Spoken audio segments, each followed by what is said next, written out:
to see all of the people that are outside, they can't get in because you've taken their place. That's not nice. Ka vazhduar konferencat e shtypit me zyrtarë të lartë amerikan.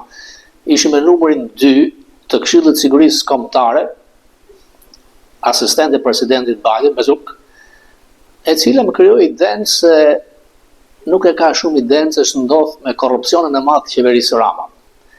Megjithatë mu dha përsëri e drejta të pyes si ata shuari MSN TV këtu në Departamentin Amerikan të Shtetit dhe e pyeta që lidhur me dënimin e çarçur MCGONIGAL ka pasur shumë hetim ndaj kryeministrit shqiptar, i cili ka qenë zhytur thellë në hetimet, ka pas lidhje dhe pse po tolerohet nga qeveria amerikane korrupsioni i madh i zotit Rama. Ajo, zyrtare e lartë amerikane, siç ndodhi me Yuri Kim, nuk dha ndonjë përgjigje duke thënë dhe pranuar që nuk jam familjare me këtë rast, por do t'ju shkruaj. Sepse kështu funksionon në gjithë konferencat e shtypit që ne realizojmë, mund të bësh follow-up dhe të përgjigjen zyrtarisht. Ajo që duhet veçoj është kjo që edhe media ka forcën e saj. Vetëm fakti që përmes këtij ekrani na lejohet të pyesim dhe të ngrejmë problemin e korrupsionit të madh të qeverisë Rama, administrata amerikane, zyrtarët e lartë mësojnë qëndrimet tjera, jo nga ato që vijnë nga burimet e ambasadës, nga burimet diplomatike, dhe kështu gradualisht formohet case-i, çështja ndaj atij që quhet autoritari global në Ballkan. Let's go ahead and take a question online. Robert Papa from MCNTV Albania. Go ahead with your question. Yes, Ju flisni shumë për demokracinë.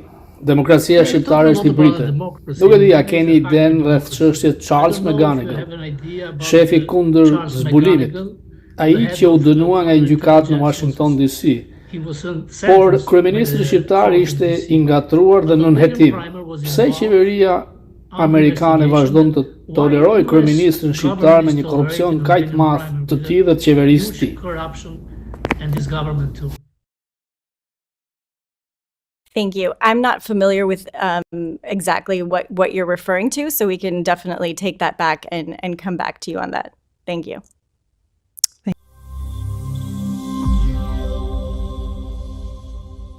From around the world. I had the opportunity to participate in the events in Costa Rica last year, and they focused on youth and empowering young people in democracy promotion. This year, we're very proud to have passed leadership of the third summit to the Republic of South Korea. This demonstrates the truth that promoting and protecting democracy is a shared desire and a shared responsibility. People the world over share a common desire to live in free societies in which their governments hear their voices and respect their human dignity. The summit also takes place this year at a critical moment during what has been called the year of elections. We're at an inflection point. Globally, 2024 could be one of the most consequential election years in history. National elections are anticipated in 40 countries, representing about half of the world population. And the Republic of South Korea has chosen as its theme for this year, Democracy for Future Generations.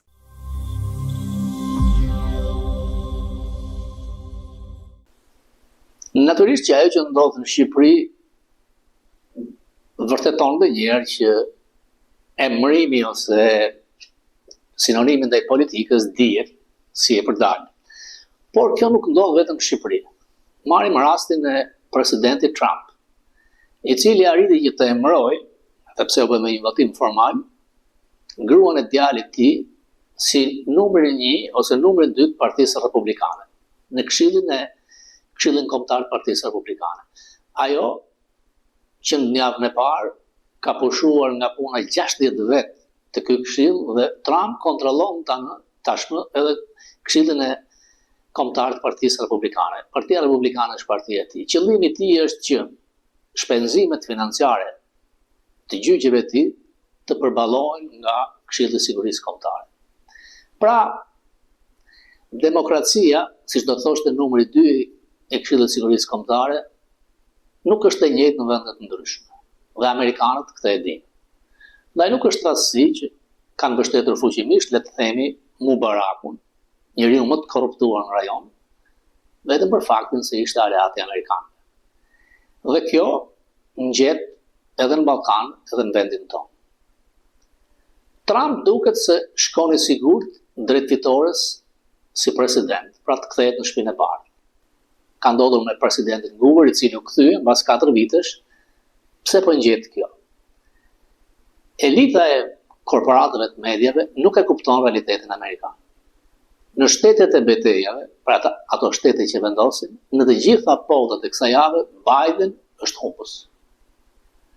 Demokratët nuk kanë kandidat më të mirë, përse ngelin tek Biden, i cili ka probleme me dementia, probleme të kujtesës, dhe ka filluar fuqimisht të jetë në fushat, natyrisht duke dashur të bëjë propagandë për arritjet e ekonomisë të tij, por kjo nuk shkon përposhtë realitetit amerikan, sepse amerikanët e shikojnë inflacionin, edhe pse ka filluar të bjerë, shikojnë që 25% paguajnë shumë për ushqimet, 35% për benzinën dhe naftën, dhe kufiri jugor po shkatron strukturën e shoqërisë amerikane.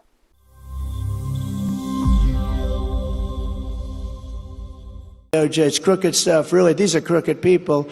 Merrick Garland, Lisa Monaco, deranged Jack Smith, Judge Chutkin, Charles McGonigal, you know him, right? He was in charge of the Russia hoax for the FBI, Charles McGonigal. I know the name well. He was in charge of it, and they just arrested him because he received money from Russia. This can only happen to me. He's in charge of Russia. We're going to find it. We're going to get that Trump, that son of a bitch. We're going to get him. And they just got him for getting money from Russia. This is too much. Ambasadori Bolton ka qenë thuajse i përhershëm në emisionin Fokus. Do të kem speciale me të, pikërisht duke marrë nxitje nga 2 shkrimet e fundit në Wall Street Journal dhe New York Post, ku trajton 2 probleme. Mos kompetencën e presidentit Trump për zyrën e shtëpisë së bardhë dhe krizën e madhe midis Hamasit dhe Izraelit. Ai thotë që ajo që po bën Bideni me ndihmat në Gaza është thjesht një show, një shfaqje, sepse amerikanët, duke filluar nga lufta e parë botërore me traktatën e Brukselit, kanë ndihmuar pikërisht përmes neutralëve, jo vetë direkt, por jo ata që janë ndërluftues, siç është rasti i Hamasit. Ai jep shembullin e luftës parë botërore dhe shembulli tjetër është me George Bush mbas ndihmave që çojnë në Irak. Boltonin do ta pyesja për Rusinë, për Kosovën dhe ai do të më thoshte që Rusia nuk është një vend mik në Ballkan. Jo se nuk e dinin, por në këto përplasje të mëdha që rajoni ka, dihet që Ballkani dhe Shqipëria bashkë me Kosovën janë tokat ndikimit amerikan.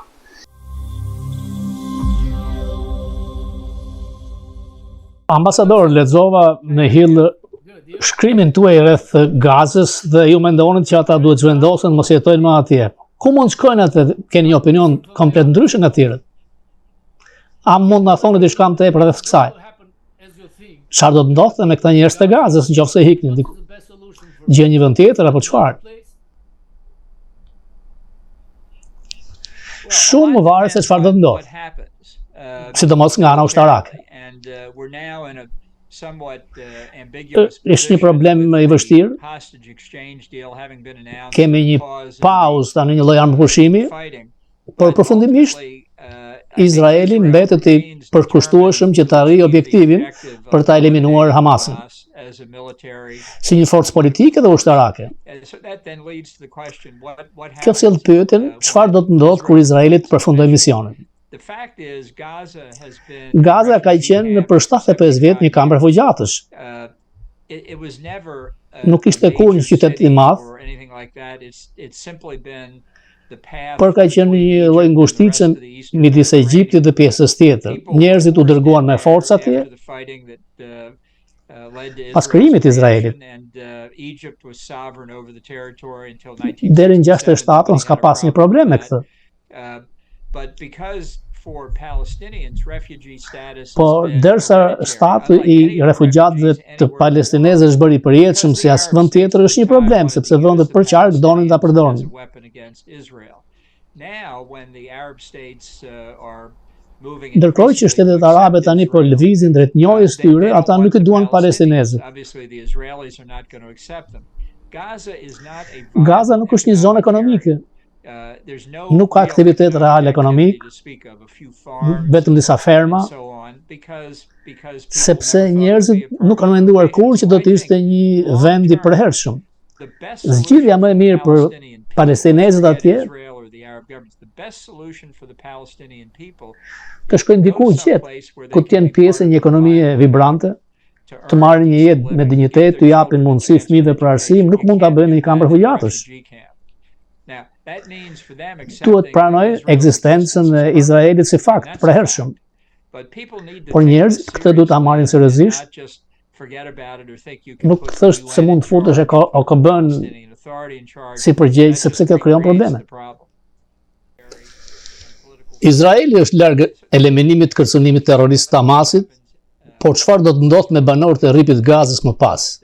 Një zgjidhje e qëndrueshme afatgjatë që merr pak vëmendje është rivendosja e një numri të konsiderueshëm të banorëve të Gazës. Refuzimi I kësaj ideje në mënyrë refleksive rrezikon ta dënojë lindjen e mesme ndaj terrorizmit dhe destabilitetit vazhdueshëm. Për dekada mbas krijimit të Izraelit, shtetet arabe, veçanërisht regjimet radikale si Egjipti I Nasserit, këmbgulën se palestinezët ishin zhvendosur me forcë. Vetëm kthimi në vendin e tyre të origjinës, përkatësisht në Izrael, ishte I pranueshëm. Ndoshta në atë kohë njerëzit nuk këndonin nga lumi në det, por qeveritë arabe anti-izraelite përdorën palestinezët si armë politike dhe ushtarake kundër Izraelit. Lejimi I zhvendosjes diku tjetër nënkuptonte njohjen e ekzistencës përhershme të Izraelit, gjatë here nuk ishte pranueshme. Kohët kanë ndryshuar, Izraeli nuk do të largohet. Qeveritë muslimane kanë njohur Izraelin dhe para 7 tetorit por dhe mbrapa do të vinin më shumë. Për më tepër zgjidhja me dy shtete është përfundimisht e vdekur. Izraeli nuk do të njohë kurrë një Palestinë që mund të bëhet një tjetër Hamastan. Përveç kësaj, Gaza nuk është një end ekonomik I qëndrueshëm dhe asnjë shtet I përbërë nga Gaza dhe një arkipelag me pika palestineze në brekun perëndimor nuk do të ishte I zbatueshëm.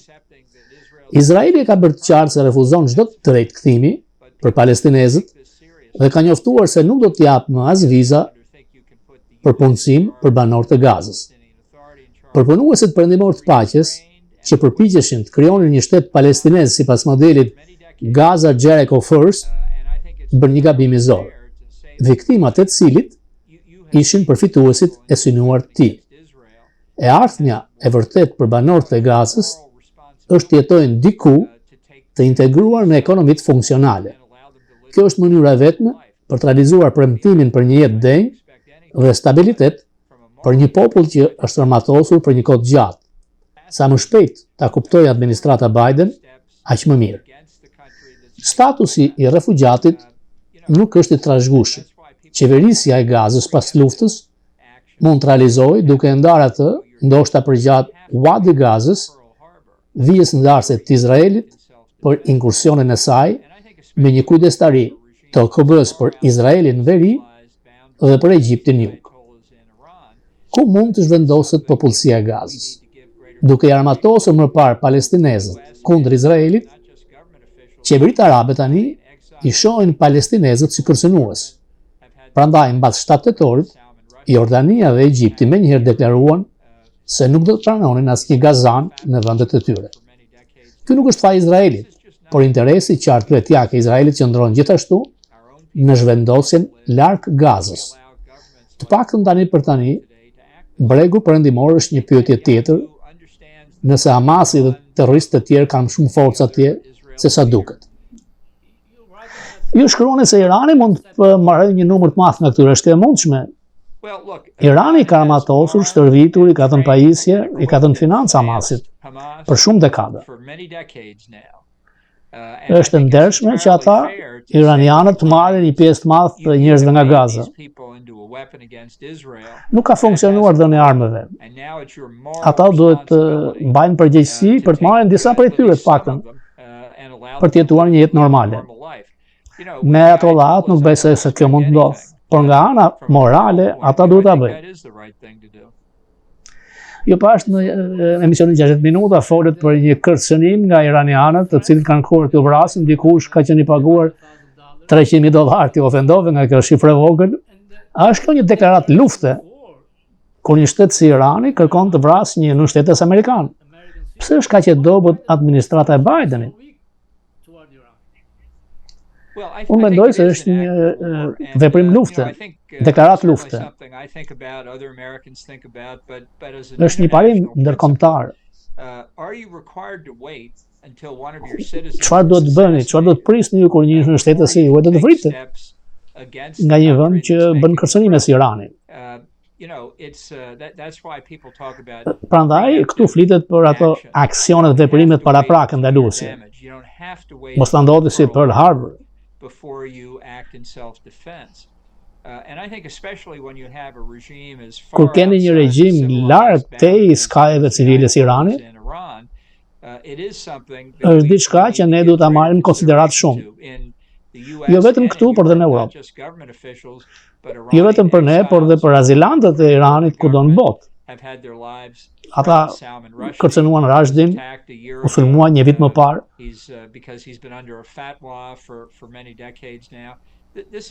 Nuk është një rrugë që ne duhet ta pranojmë kështu. Nuk duhet të lejojmë qeveritë si Iranit veprojnë në këtë mënyrë. Ti e takuar disa herë me Netanyahu, mendon se është njeriu drejt për Izraelin në këtë çast? Dhe pse europianët si Macron i Francës po shtyjnë më shumë për armëpushim? Nuk kanë një faqe në Amerikën. Netanyahu e kupton kërcënimin e Iranit më mirë se çdo lider izraelit. Është e rëndësishme që duhet ta kuptojë që nuk është thjesht Hamasi dhe Izraelit. Është një sulm terrorist ndaj gjithë perëndimit. Është një strategji e Iranit. Ne shikojmë sulmet e Hezbollahut nga veriu, nga Libani, shikojmë Hutis në Yemen, duke hedhur raketa që atje ndet në zi. Shikojmë grupet e milicit shiite në Irak që bëjnë të njëjtin gjë, këta financohen nga Irani, ta sulmojnë objektivat amerikane. Është pjesë e të njëjtës strategji, Netanyahu e kupton këtë. Ka vështirësi politike, vendi është i ndarë përpara shtatetorit, jemi realist.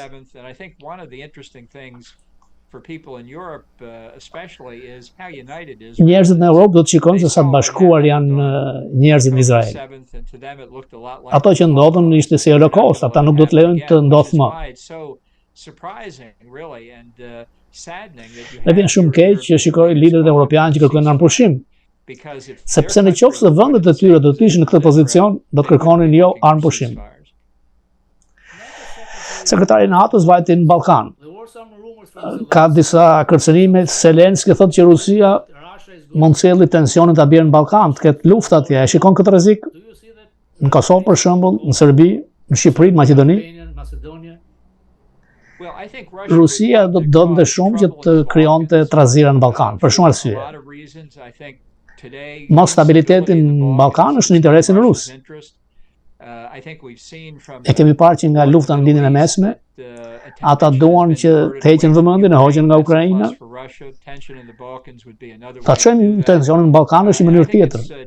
Është pjesë e përpjekjeve ruse, jo për të krijuar Bashkimin Sovjetik, por për të krijuar perandorin ruse. E shikojnë Ballkanin si zonën e tyre të influencës. Unë e kuptoj se ka shumë mosmarrëveshje për Ballkanin perëndimor. Rusia nuk është një vend mik atje për Ballkanin, për çdo vend që kërkon stabilitet dhe paqe. Në qoftë se Trumpi kthehet në Shtëpinë e Bardhë, a do të jetë NATO diçka e vjetëruar siç thoshte ai, dhe është mundësia që ai të tërhiqet nga NATO? Është një skenar ky.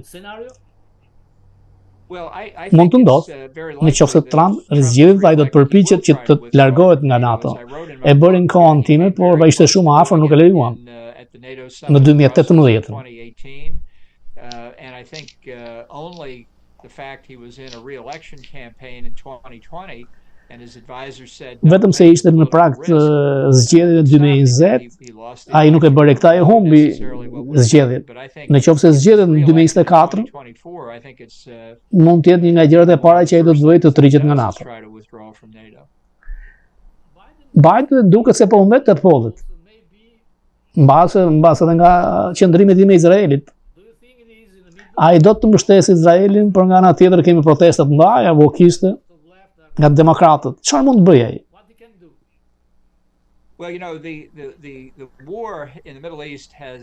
Lufta në linjën e mesme ka ekspozuar se sa e ndarë është Partia Demokratike këtu. Dhe jep fuqinë e ekstremit majt partisë. Shumë njerëz në Amerikë janë shokuar nga kjo. Dhe askush nuk e dinte që Hamasi mund të kishte kaq shumë mbështetje këtu. Siç e thatë ju me drejt, Biden është në problemet e rizgjidhjes, në qoftë se humbet skajin e majt partisë, ai nuk fiton.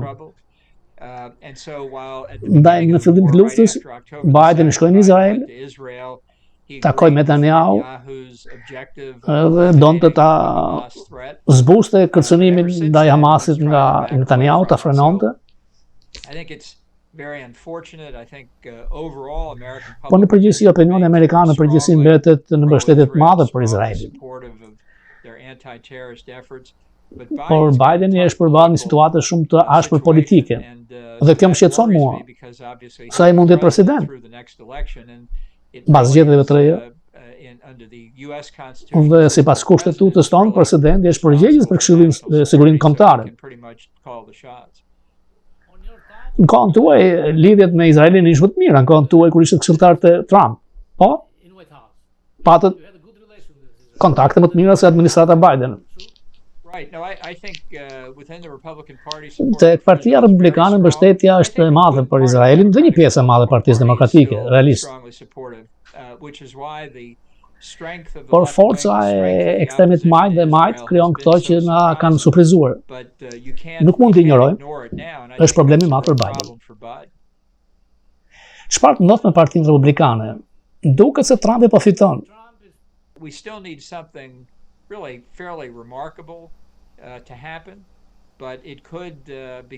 Është një situatë me vërtet e pa imagjinueshme. A shikon që është një rrezik se ai mund të mbasi Kongresin dhe Senatin, sepse që nga humbja e fundit ka humbur edhe kandidatët që mbështeteshin nga i humbur. Unë jam shumë i shqetësuar për këtë. Edhe në qoftë se ai ka nomini, unë prap kam besim që Republikanët marrin në Senatin, Kongresi është i vështirë, po kanë shanse. Çfarë mendon për komisionet e hetimit që ndodhin në investigimit në Kongres për Hunter Biden? Tregojnë këto fuqinë e Kongresit amerikan? Kongresi ka një fuqi shumë gjerë hetuese. Disa thonë që kjo është gjë e mirë, disa thonë jo. Hunter Biden ka shumë gjëra për të shpjeguar me tregtit, paratë mëdha që ka marrë. Nuk e di, a do të merrte këto para nëse mbijemet do të ishte Smith. Nuk shikojnë në fakt që lidh Hunterin me presidentin.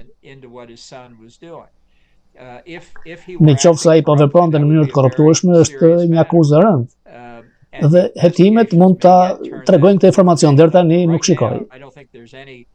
Për ta impeachur, shkarkuar Biden. E di që ke kot pakët. A mendon se me konfliktin e ri perëndimi do të harrojë Ukrainën dhe Kosovën? Nuk mendoj, jo. SBA do të jetë afër që të merret me të gjitha krizat në një të njëjtën kohë.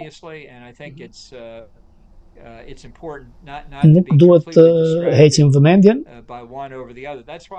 Ndaj Bideni po përqendrohet shumë te kriza e pengjeve. Po e monitoron nga afër. Nuk heq vëmendjen nga prioritetet e tjera. Si kom, qeveria kupton këtë. Ka përparësi tjera. Në qoftë se unë jam në Pekin dhe shikoj luftën në lindjen e mesme në Ukrainë, mendoj se çfarë mund të bëj për të pasur sa përparësi diku gjetë. Kjo mbetet kërcënim. Suksesi i qeverisë amerikane varet atë që në një kohë të ketë të shikojë gjithë kundër, të zgjidhë problemin gjithkund. Po janë shumë botë me Iranin, ambasador. Një nga aspektet më të këqija të administratës Biden, politikën e jashtme, tregon dobësi ndaj qeverisë së Iranit dhe qeveria e Iranit pranon kupton vetëm forcën. Ka sulme të tjera mund të pasojnë këto. Ndaj është shumë e rëndësishme që Izraelit ketë sukses ndaj Izraelit. Të falenderoj ambasador.